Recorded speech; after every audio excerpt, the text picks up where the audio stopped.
16 लोगों की जान पुंछ में चली गई और प्रधानमंत्री रोड शो पटना में कर रहे हैं, क्योंकि कश्मीर में चुनाव नहीं है, चुनाव तो बिहार में है, इसलिए स्वाभाविक रूप से वहां गए। प्रधानमंत्री का भी 2 मोड है, एरोप्लेन मोड और साइलेंट मोड। जब जरूरत होगा तो चुप हो जाएंगे, नहीं तो ये वास्को डी गामा की तरह दुनिया का चक्कर लगाते हुए आपको पाए जाएंगे। पूरा विपक्ष जब आपके साथ खड़ा है, देश की पूरी जनता जब आपके साथ खड़ी है, तो सवाल का जवाब किससे पूछा जाएगा? हमला पुंछ में हुआ, पाकिस्तान के कायराने हमले से 16 लोगों की जान पुंछ में चली गई और प्रधानमंत्री रोड शो पटना में कर रहे हैं और कह रहे हैं कि मेरे रगों में जो है ना गरम सिंदूर बहता है। एक तो इनका जो है ना खून जो है वो चंद्रकांता सीरियल का अय्यार है, कोई इच्छाधारी नाग नहीं होता है, जब चाहे तब रूप बदल रहे। कभी कहते हैं कि खून में व्यापार बहता है, कभी कहते हैं खून में देशभक्ति बहता है, कभी कहते हैं खून में गरम सिंदूर बहता है, और कभी तो कहते हैं कि खून बहता ही नहीं है, क्योंकि अवतार है ना, बायोलॉजिकल नहीं है, नॉन बायोलॉजिकल। ये प्रधानमंत्री ने कहा है, मैं नहीं कह रहा, ये प्रधानमंत्री के शब्द हैं कि मैं नॉन बायोलॉजिकल हूं। तो नॉन बायोलॉजिकल है तो फिर खून तो नहीं बहता, फिर तो अमृत बहता होगा। वो जो समुद्र मंथन से निकला था ना, वही वाला अमृत। झूठ की ना एक सीमा होती है। टीवी के प्रचार और राजनीतिक दुष्प्रचार का एक अंतर मैं आपको बताता हूं। टीवी के प्रचार में आज भी कम से कम इतनी ईमानदारी है कि कहीं कोने में लिख देता है कंडीशंस अप्लाई। म्यूचुअल फंड का प्रचार देखे हैं ना, म्यूचुअल फंड के प्रचार में क्या कहता है? बाजार जोखिमों के अधीन है। कम से कम आपको बता तो रहा है कि हम आपको बेवकूफ बना रहे हैं। राजनीतिक दुष्प्रचार में जो है ना इतनी भी नैतिकता नहीं बची है। झूठ, बेशर्मी, बिना किसी सीमा का। क्रोनोलॉजी ये है कि वक्फ का कानून पास हुआ और देश में जो है उसके खिलाफ विरोध प्रदर्शन होना शुरू हुआ। बंगाल में विरोध हो रहा था। अब आप मुझे बताइए कि जब देश आपस में बंटने लगे, मान लीजिए कि अभी क्रिकेट मैच हो और हमारा बॉलर जो है बॉलिंग करे और कीपर डिसाइड कर ले कि हम एक भी कैच नहीं पकड़ेंगे, मैच जीतेंगे क्या? 140 करोड़ लोगों की एकता को यदि खंडित कर दिया जाए तो क्या देश तरक्की कर सकती है? देश विकास कर सकता है? कितना भी ट्रिलियन की इकोनॉमी हो जाए, जब जरूरत पड़ेगी तो हमको दुनिया के सामने भीख ही मांगना पड़ेगा।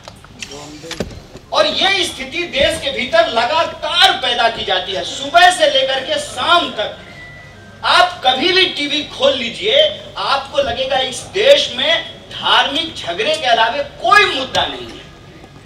पानी की कमी कोई मुद्दा नहीं है, रोजगार की कमी कोई मुद्दा नहीं है, महिलाओं के खिलाफ होने वाले अत्याचार का मुद्दा नहीं है, किसानों की आत्महत्या मुद्दा नहीं है, जवानों का आत्महत्या मुद्दा नहीं है। आपको सुन करके अगर आपके भीतर दिल है और धड़कता है तो आपको तकलीफ होगी वो सुन करके कि 1 घंटे में इस देश के भीतर 2 जवान आत्महत्या कर रहे हैं। 1 घंटे में 2 जवान आत्महत्या कर रहे हैं इस देश में।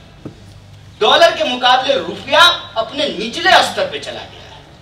कहते हैं कि 5 ट्रिलियन की इकोनॉमी बना देंगे। कैसा देश बना रहे हैं साहब आप कि 5 ट्रिलियन की इकोनॉमी बना देंगे और उसी देश में 80 करोड़ लोग लाइन में लग करके 5 किलो अनाज ले रहे हैं और आप अपना सीना थपथपा करके कहते हैं कि हम 5 ट्रिलियन की इकोनॉमी बना रहे हैं। जिस देश में 5 किलो अनाज लोग लेने को मजबूर हो और 80% लोग 5,000 रुपए से नीचे में गुजर बसर करते हो, वहां इस देश का एक पूंजीपति अपने बेटा के ब्याह में, अपने बेटे की शादी में 5,000 करोड़ रुपया खर्च करता है। कैसा देश बना रहे हैं? क्या यह मकान जहां हम लोग बैठे हैं और संतुलन से, इम्बैलेंस से चल सकता है क्या? खड़ा रह सकता है क्या? हमारी नाक अगर बहुत लंबी हो जाए तो यह स्वस्थ होने की निशानी है। 2-4 लोग जो हैं उनके पास इस देश की 80% प्रॉपर्टी है और 80% लोग जो हैं वो 5,000 रुपए में गुजारा करने को तैयार हैं। कैसा देश बना रहे हैं आप? और जब ये हमारी आंतरिक हालत होगी तो स्वाभाविक रूप से बाहर का जो दुश्मन होगा वो हमारे ऊपर हमला करेगा। जब वक्त के ऊपर देश बटा हुआ था, देश में लगातार सांप्रदायिक जहर फैलाई जा रही थी, उसी वक्त कायराना आतंकवादी हमला होता है और जानबूझ करके धर्म पूछ करके मारा गया ताकि इस देश को दंगों की आग में जलाई जा सके। भला हो इस देश का, इस देश की संस्कृति का, इस देश का इतिहास चंद पॉलिटिकल पार्टी के नेताओं से जुड़ा हुआ नहीं है, चंद पॉलिटिकल पार्टियों से जुड़ा नहीं है। इस देश का इतिहास 5000 साल का इतिहास है और ये सारी पॉलिटिकल पार्टियां 200-250 साल में बन करके तैयार हुई हैं। बीजेपी तो 1980 में बन करके तैयार हुई है। बीजेपी 1980 में बनी है, देश सिंधु घाटी सभ्यता से चला आ रहा है और बीजेपी के बाद भी देश चलता रहेगा। ये देश की पहचान होती है, देश की संस्कृति होती है। उस देश को ये लड़ाने की कोशिश करते हैं। विदेश सचिव को यह बात समझ में आती है, देश की सेना को यह बात समझ में आती है। पक्ष विपक्ष एकजुट होकर के उसका मुकाबला करता है। लेकिन देखिए प्रधानमंत्री कितने कमाल के हैं। पहले तो जब हमला हो रहा था तो हमेशा की तरह ये देश में नहीं थे, फ्लाइट मोड पर थे, एरोप्लेन मोड पर। मोबाइल में होता है ना, प्रधानमंत्री का भी 2 मोड है, एरोप्लेन मोड और साइलेंट मोड। जब जरूरत होगा तो चुप हो जाएंगे, नहीं तो ये वास्को डी गामा की तरह दुनिया का चक्कर लगाते हुए आपको पाए जाएंगे। जब हमला हुआ ये बाहर थे, आए, लोगों को लगा पुलवामा जाएंगे। 370 हटा देने के बाद तो कश्मीर में सब कुछ अच्छा हो गया था ना। डल लेक के सामने हम लोग अपार्टमेंट बना करके रह रहे थे, वहां पे सब शांति थी वहां पे। लेकिन प्रधानमंत्री पुलवामा नहीं गए, कहां आए? पटना, क्योंकि कश्मीर में चुनाव नहीं है, चुनाव तो बिहार में है, इसलिए स्वाभाविक रूप से वहां गए और वहां जाकर के धमकी दे रहे थे। अच्छी बात है, इस देश के प्रधानमंत्री होने के नाते आपकी जिम्मेवारी है, आप 140 करोड़ लोगों को यह विश्वास दिलाएं कि यह संकट है और इस संकट का हम डट करके मुकाबला करेंगे। पक्ष विपक्ष मिलकर के इसका सामना करेंगे और हमारी देश की सशस्त्र सेना इसमें सक्षम है कि किसी भी आतंकवादी हमले का मुंहतोड़ जवाब दिया जाएगा और जो जैसा करेगा उसको ऐसा भरना पड़ेगा। पक्ष तैयार था, विपक्ष तैयार था, सेना तैयार थी, हम हमले कर रहे थे। अचानक से सीज फायर की खबर आती है। भाई समझ में नहीं आया कि क्या हो गया। टीवी पे देख रहे थे तो सारा चैनल कह रहा था कि लाहौर हमारे कब्जे में आ गया है, कोई कह रहा था कि कराची पर अभी बस कब्जा हो गया है। हम लोगों को भी लगा कि अब जो है वीजा नहीं लगेगा, अखंड भारत का निर्माण हो गया, आरएसएस का सपना पूरा हुआ। इसी वक्त जो है सीज फायर की खबर है। सोचने लगे सीज फायर कैसे हो गया। तो सरकार कुछ बोलती उससे पहले जो है पापा के जो चाचा है ना, पापा जो वॉर रुकवा दिए थे यूक्रेन और रशिया का, मालूम है कि नहीं? पापा वॉर रुकवा दिए थे। जिस कायर पाकिस्तान ने इस देश के 26 लोगों की जान ले ली, माओ बहनों के मांग की सिंदूर पोंछ ली, और ये पहली बार नहीं किया है, बार बार हमारे ऊपर हमला करता है। उस पाकिस्तान पर भरोसा करके आप सीज फायर करती है। आप बेवकूफ हैं कि हमको बेवकूफ बना रहे हैं। किसके कहने पे किए? और यही सवाल जब विपक्ष ने पूछना शुरू किया तो कहते हैं कि आप जो है देश के साथ नहीं खड़े। कमाल है, अदानी की चौकीदारी करते करते ट्रंप की चौकीदारी आप करने लगे और देश के साथ हम लोग नहीं खड़े। कौन जिम्मेवार है इसके लिए, इस परिस्थिति के लिए? पूरा विपक्ष जब आपके साथ खड़ा है, देश की पूरी जनता जब आपके साथ खड़ी है, तो सवाल का जवाब किससे पूछा जाएगा? नेहरू जी से। चलिए हम लोग टेलीग्राम करते हैं नेहरू जी को, और नेहरू जी बताइए, आप ही के चलते सारा प्रॉब्लम हो रहा है। किससे सवाल पूछा जाए? 15वें साल में सरकार है आपकी, तीसरी बार है ना। 3 बार प्रधानमंत्री हुए हैं आप, गृह मंत्री आपके हैं, रक्षा मंत्री आपके हैं। तो जो सवाल पूछे जा रहे हैं वो सवाल हम नहीं पूछ रहे हैं, एयर चीफ मार्शल ने कहा, ये उनके शब्द हैं, कि एक भी डिफेंस प्रोजेक्ट टाइम पे पूरा नहीं होता है। इसके लिए सवाल किससे पूछा जाना चाहिए?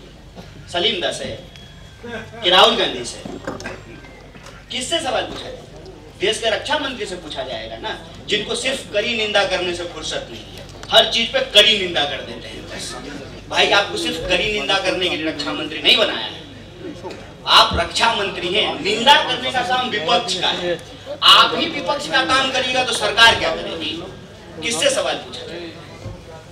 उसके बाद सीडीएस ने कहा एक इंटरव्यू कि हाँ हमको नुकसान हुआ। यही बात जब देश का विपक्ष पूछ रहा है तो आप हमको देशद्रोही का जो है तमगा हमारे ऊपर लगा है। देश को इस हालत में पहुंचाने के लिए कौन जिम्मेदार है?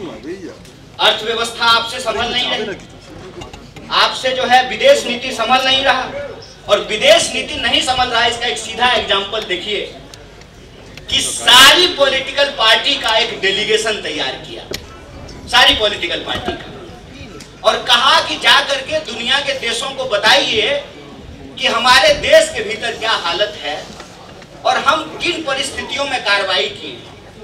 और सारी पॉलिटिकल पार्टी के लीडर विदेश जाकर के समझा रहे हैं और उसी की पॉलिटिकल पार्टी को मोदी जी देश में घूम घूम करके गलिया रहे हैं। कितना मजेदार है। जिस पॉलिटिकल पार्टी के एमपी देश में, देश से बाहर दुनिया के देशों को ये समझा रहे हैं कि हमने ऑपरेशन सिंदूर क्यों किया, ऑपरेशन सिंदूर के नाम पे ड्रेस पहन करके देश के भीतर उसी पॉलिटिकल पार्टी को ये गलिया रहे हैं। तो ना इनसे लोकतंत्र समझ रहा है, ना इनसे अर्थव्यवस्था समझ रही है, ना इनसे विदेश नीति समझ रहा है, और जितने वादे इन्होंने किए थे एक भी वादा इन्होंने पूरा नहीं किया है। इसीलिए इस देश के जो नागरिक हैं, प्रजा की बात मैं नहीं कर रहा, जो आज भी राजतंत्र में जीते हैं मैं उनकी बात नहीं कर रहा, लेकिन जो विश्वास करते हैं कि रानी के पेट से राजा नहीं पैदा होगा, इस देश में पैदा होने वाला कोई भी व्यक्ति, चाहे वो मंदिर जाता हो, मस्जिद जाता हो, चर्च जाता हो, गुरुद्वारा जाता हो, हवाई जहाज पे चलता हो या टूटी साइकिल पे चलता हो, चाहे बंगाल में रहता हो या केरला में रहता हो, कश्मीर में रहता हो या तमिलनाडु में रहता हो, इस देश में पैदा होने वाला हर नागरिक इस देश की बराबरी का अधिकार रखता है। यह देश उसका उतना ही है जितना ताकतवर लोगों का है, एक कमजोर नागरिक का नहीं।